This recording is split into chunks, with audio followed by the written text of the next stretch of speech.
नई शिक्षा नीति 2019। जी हाँ, मोदी सरकार ने नई शिक्षा नीति 2019 को मंजूरी दे दी है। आइए जानते हैं उन मुख्य बिंदुओं को जिनका सीधा संबंध आपसे है। सबसे पहले, मानव संसाधन विकास मंत्रालय का नाम बदलकर शिक्षा मंत्रालय कर दिया गया है।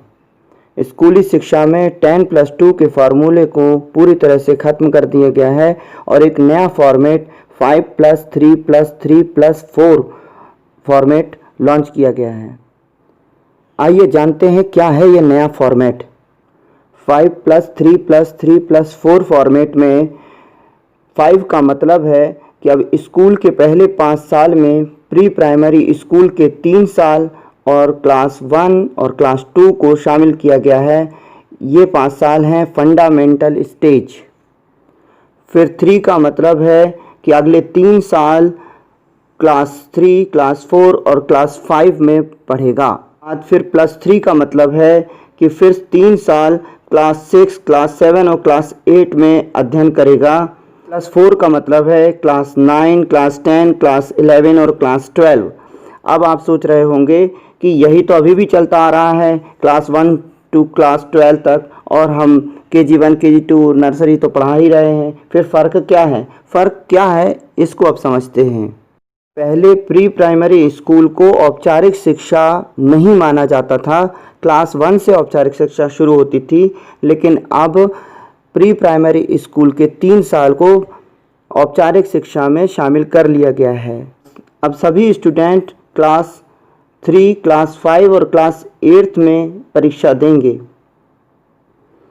9th से 12th तक सेमेस्टर में परीक्षाएं होंगी। नई शिक्षा नीति के तहत अब 5वीं यानी 5th क्लास तक के विद्यार्थियों को मातृभाषा, स्थानीय भाषा और राष्ट्रभाषा में ही पढ़ाया जाएगा।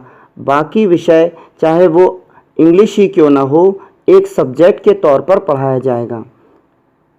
बोर्ड परीक्षाओं में विद्यार्थियों की वास्तविक क्षमताओं एवं योग्यताओं को परखा जाएगा।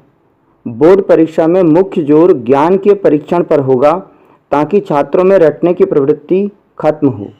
ग्रेजुएट कोर्स को 3 भागों में बांटा गया है।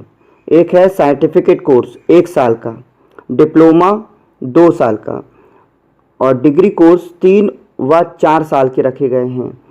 जिन विद्यार्थियों को हायर एजुकेशन नहीं लेना है वो 3 साल का डिग्री कोर्स कर सकते हैं। जिन्हें हायर एजुकेशन लेना है उन्हें 4 साल का डिग्री कोर्स करना होगा।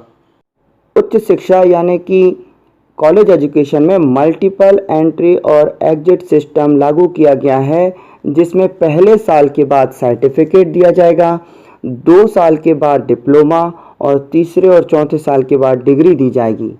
4 साल का डिग्री प्रोग्राम करने के बाद MA और उसके बाद बिना MPhil किए सीधे PhD कर सकते हैं। नए सुधारों में टेक्नोलॉजी और ऑनलाइन एजुकेशन पर जोर दिया गया है। इंटर के बाद 4 वर्षीय B.Ed, स्नातक के बाद 2 वर्षीय B.Ed और परा स्नातक के बाद यानी पोस्ट ग्रेजुएशन के बाद 1 वर्ष का B.Ed कोर्स होगा।